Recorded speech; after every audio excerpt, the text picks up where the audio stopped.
Hi, this is David Lauterstein. I'm going to be teaching a class that is zero balancing class, Freely Moveable Joints. Now in zero balancing, one of the distinguishing characteristics of basic ZB is that we work primarily with the axial system. We all know how important the spine, sacroiliac, neck joints are.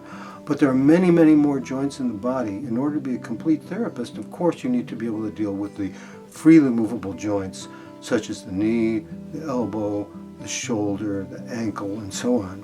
So freely movable joints gives you all of those. And we're going to be working with creating more energy flow through the elbow, knee, shoulder, ankle, and so on.